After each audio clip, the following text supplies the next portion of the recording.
welcome to Calvary. My name is Carter and I'm the Worship and Tech Director here.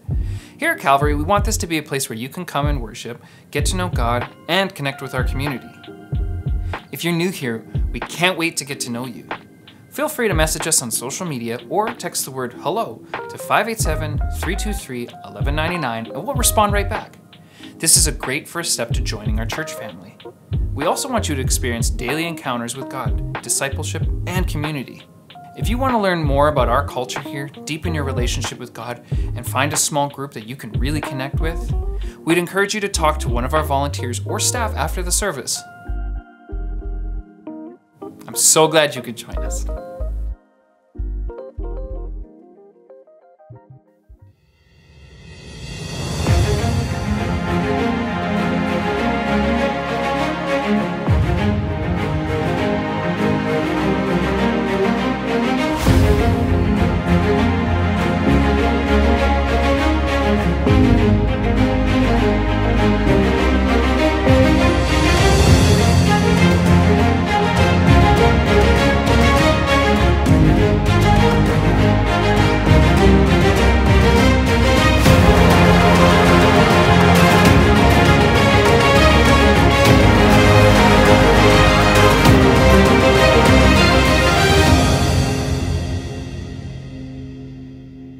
Good morning. Can I say that it's so good on a cloudy morning, a cloudy weekend to see so many sunny and bright faces?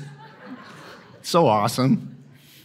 So thank you for being here this morning. It's great. So at the end of World War II, much of Europe and Asia lay in ruins. After all, the capacity for destruction during this war was so much greater than any other conflict. As many as 60 million people had died and millions more had fled their homes. In Germany, it was estimated that 70% of all the houses had been destroyed.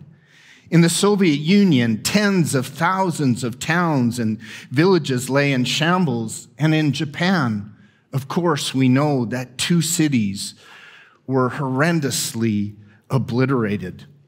Across the continents of Europe and Asia, factories and workshops were in ruins, and fields and forests and gardens and vineyards were ripped to pieces.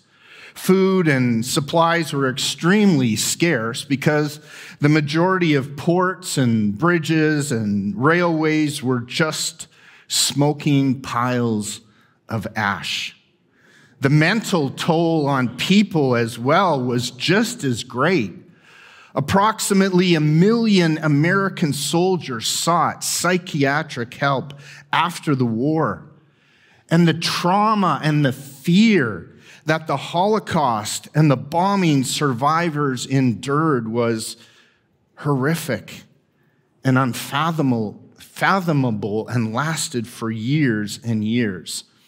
The Allies did what they could to try and feed and house refugees and reunite families, but the scale of the task and the cost of rebuilding was overwhelming. Not only would buildings and infrastructures need repair, but more importantly, people's lives would need to be rebuilt. And there's a very striking similarity with what happened then to where we are at in our series. So this morning, we continue the book of Nehemiah, and a recap of where we're at shows that Nehemiah was a Jewish man who was born in the foreign land of Babylon. Many years before, his people had been conquered, and their city of Jerusalem, including the walls and the temple, had totally been destroyed, and they were taken away to Babylon as slaves. And after 70 years in captivity, they began to be released to return to Jerusalem. In the meantime, Nehemiah had risen to the prestigious position of trusted cupbearer to the king. And as he had heard the stories of devastation and destruction and fear and poverty from his own land and from his city, his heart broke and he was stirred to action. So he went to the king, his boss, who loved and trusted him and poured out his heart. And the king granted him everything that he needed to go back to his land and to Jerusalem to bring restoration. When Nehemiah arrived at his destination, he was overwhelmed by the terrible state of the city and also by the condition of the people who for years had been living with fear and anxiety and insecurity. And sadly, this is true of many people today. They too have been living with years of anxiety and fear and uncertainty. But aren't you so grateful that we have a God who loves to restore and loves to rebuild people's lives? So far, the chapters up to now have covered the restoration of the walls and the gates of Jerusalem. But going forward, chapters 8 through 13 will tell us about the rebuilding of the people of Judah. The title of these next few weeks is God's Heart to Rebuild. And my title this morning is Beyond the Wall. And it's from Nehemiah chapter 7. This is a transition chapter between the walls being completed and then Nehemiah beginning the next stage of his plan, which is to rebuild people's lives and to rebuild community. Last week, Pastor Barry showed us how in spite of all of the opposition Nehemiah faced, in spite of the trouble, he had the confidence to trust God and to overcome the enemy's false accusations and attacks to complete the building of the wall in a miraculous 52 days. However, rebuilding the wall wasn't the end. It was actually just the beginning. The most important mission beyond rebuilding the wall itself, was the rebuilding of people's lives and community, which was still ahead. This is what we'll be focusing on for the second half of our series. So let's begin reading chapter 7 this morning. After the wall was finished and I had set up the doors and the gates, the gatekeepers, singers, and Levites were appointed. I gave the responsibility of governing Jerusalem to my brother Hanani, along with Hananiah, the commander of the fortress, for he was a faithful man who feared God more than most. I said to them, do not leave the gates open during the hottest part of the day, and even while the gatekeepers are on duty, shut and bar the doors. Appoint the residents of Jerusalem to act as guards, everyone on a regular watch. Some will serve at sentry posts and some in front of their own homes. Can you imagine how relieved they must have been to have finished the wall? Think of all the hard work. Think of all the sacrifice. Think of all the blood and sweat and tears that went into those 52 days. And for Nehemiah, this was the completion of Mission Impossible number 1. And it had been a lot longer. For almost a year, it had been the only thing on his mind, the only thing in his heart. It was the subject of much praying and fasting, of strategic planning, of patiently trusting God's timing, and of enduring fierce opposition. How true is that when God also puts a mission on our hearts? When he does, we too must press in with prayer and fasting and strategic planning and patiently trusting God in the delays and not giving up when faced with trouble and opposition. Nehemiah had made great sacrifices for the mission he was called to. He sacrificed his location, his prestigious career, his lifestyle of comfort and luxury. His whole life had changed because of the wall. And so had the peoples. They were like pioneers that left the ease and comfort of their existing life to go to a broken down place and sacrifice and work hard to rebuild an established community. And now the wall was built. The last thing to do, to be accomplished, was to hang the doors in the gates, and that was done. So we reach a point in Nehemiah where the perimeter of the city, after 150 years, is finally secure. So now safety and stability can be rebuilt in people's lives. The mission wasn't complete. It had only begun. So what do we do? What do we do beyond the rebuilding of the wall? Well, the first thing we get this morning, the first thing we discover is that we guard the ground we've taken. We guard the ground we've taken. Like I said, rebuilding the wall wasn't the end game. It was just the beginning.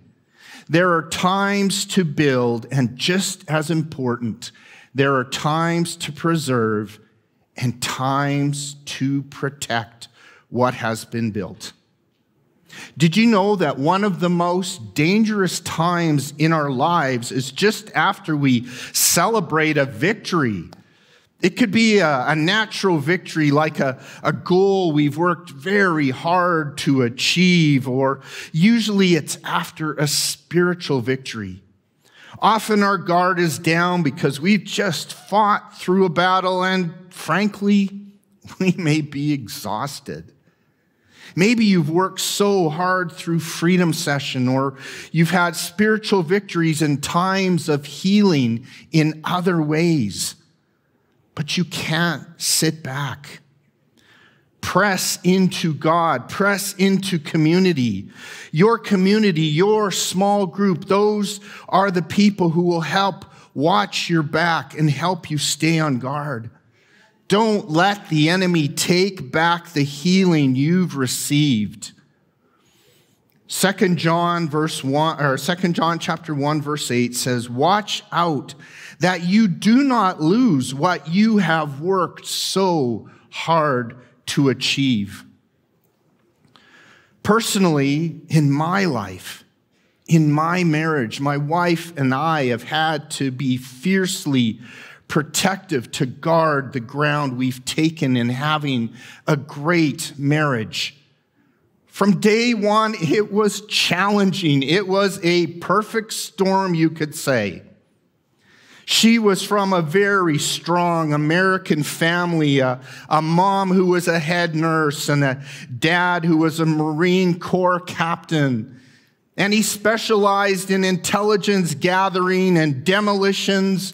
So depending on what he found out about me when her and I were dating, I never knew when I might start my car and boom, I'd be playing a harp on a cloud.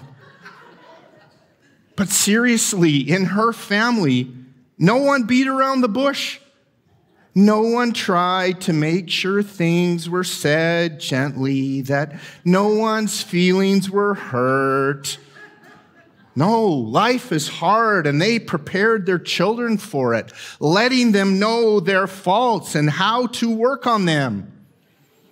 Everything was clear and black and white, and I never had to guess where any of them were coming from. My family was just the opposite. two laid-back, nice Canadian parents who rarely directly confronted. They always hinted at things. They always tried to say things nicely, so no one ever felt bad. As far as I knew, I didn't have any faults. Life was hard, so let's protect our children from it. Let's make things easy for them. And their spouse can sort things out later. Seriously, my mother actually said that to my wife. Wow, talk about a wedding present. Here's my son. My wife's like, thank you, I think. But God had a reason and a purpose and a mission for us together.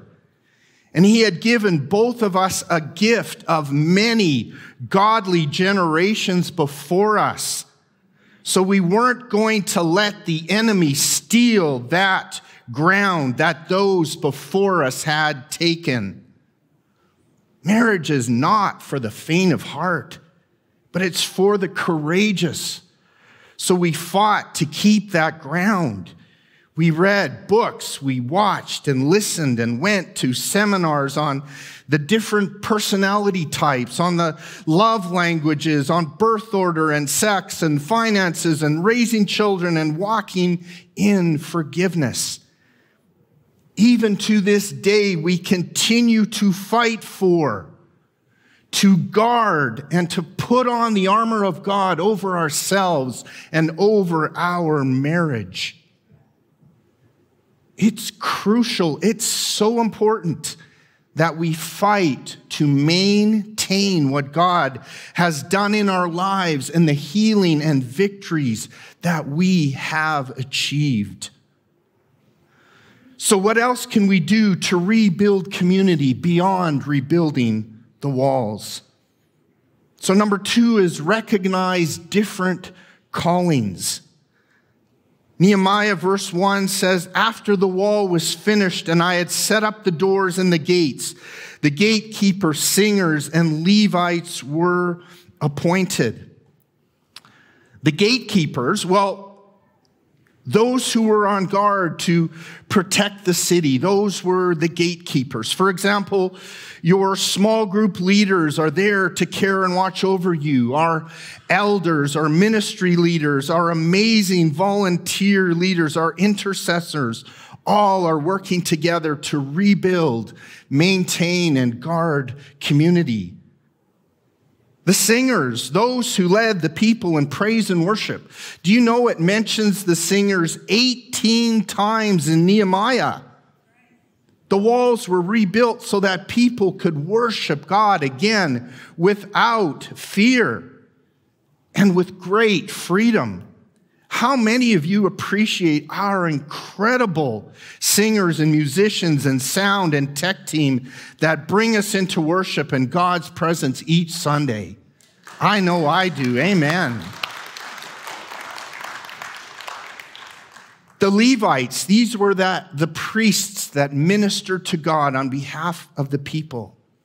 These are like your pastors and ministry leaders who teach and preach the word of God and lead in vision and mission.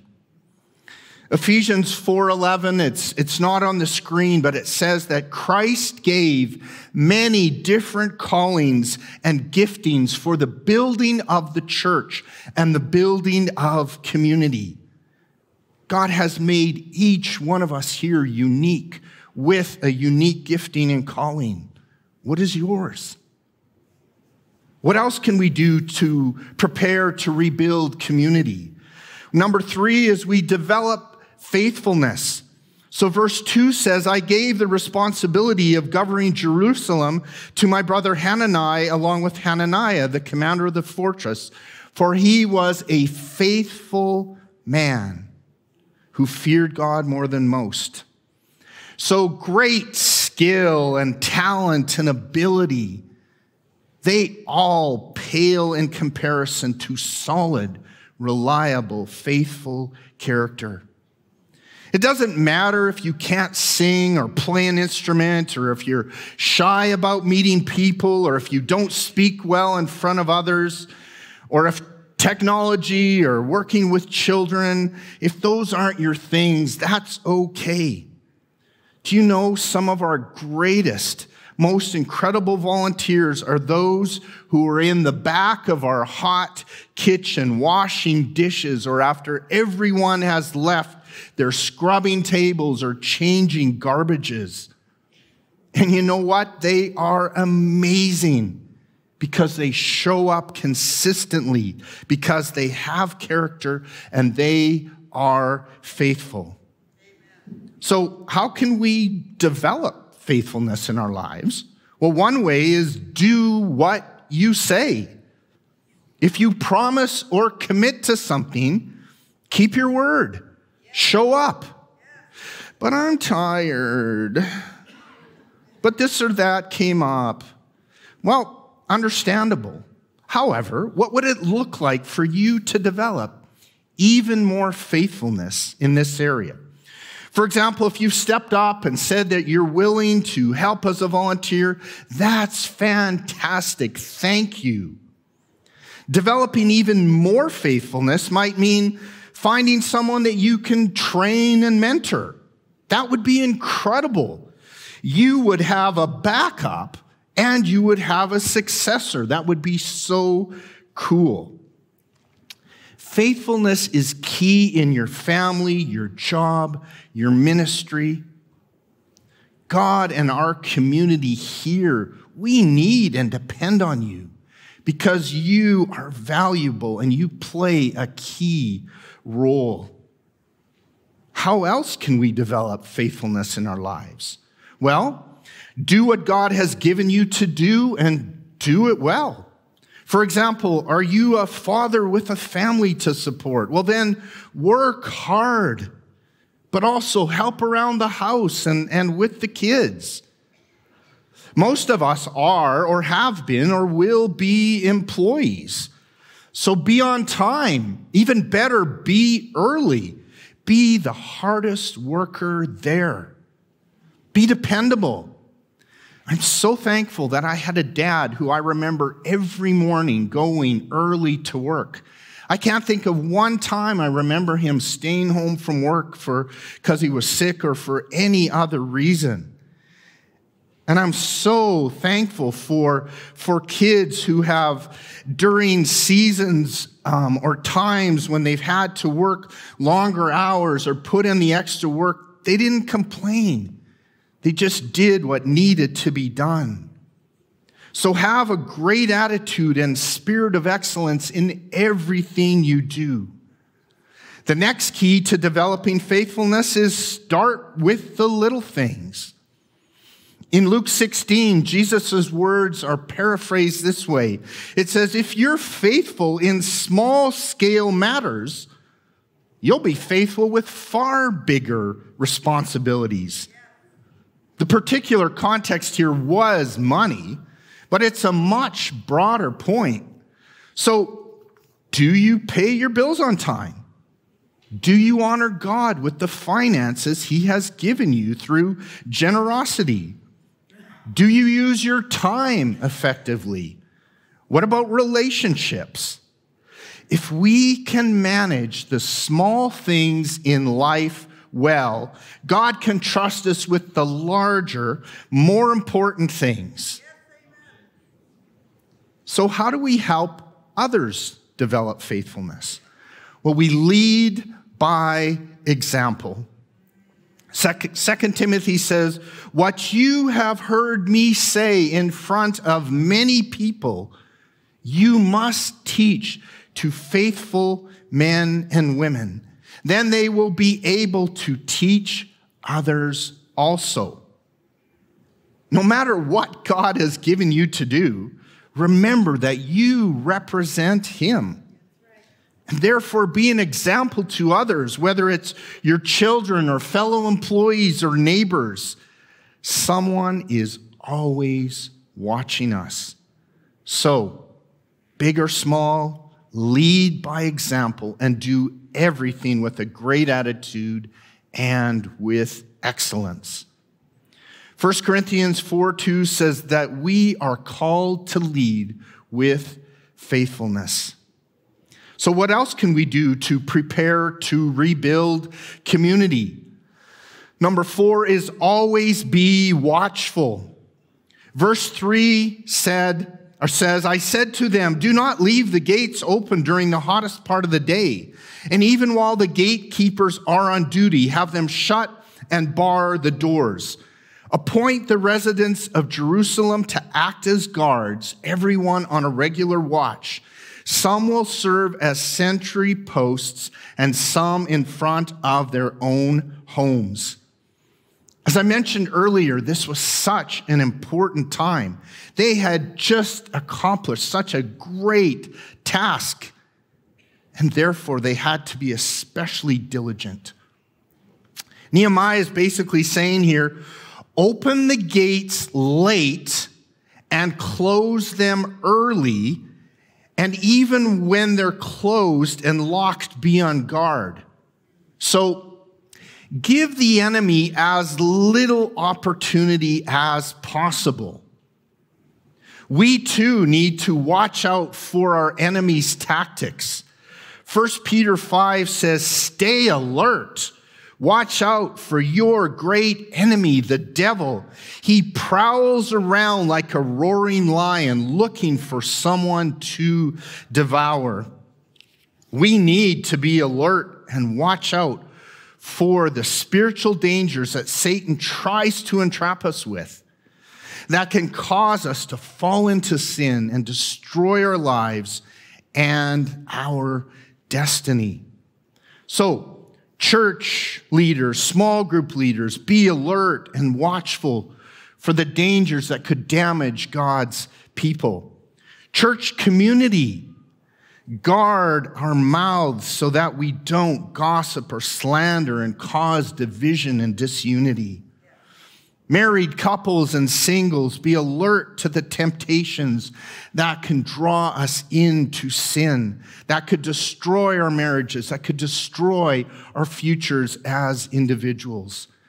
Parents, be so watchful for the dangers that could destroy your children. So interesting that Nehemiah tells us that everyone was to be on guard and it was to start in their own homes. Parents, I want to encourage you to guard what your children are watching on every screen available to them. Be watchmen of what they're viewing. Install software or apps on their devices to help you watch over them and to help guard the content they have access to. My wife and I often laugh as we have a very common list of all the TV shows and movies and music we weren't allowed to watch or listen to as kids or teenagers. It annoyed us back then as our friends would talk about them. However, we can clearly see now that our parents were being alert and watchful. The enemy's attempts to try and twist and pervert our children's thinking through media and education and entertainment and advertising are so evil and so pervasive.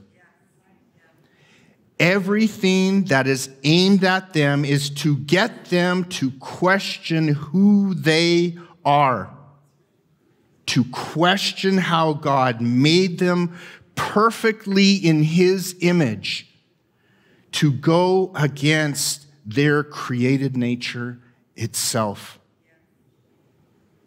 And then the push to have parents butt out to not know what their kids are being taught or encouraged or watching is even more evil.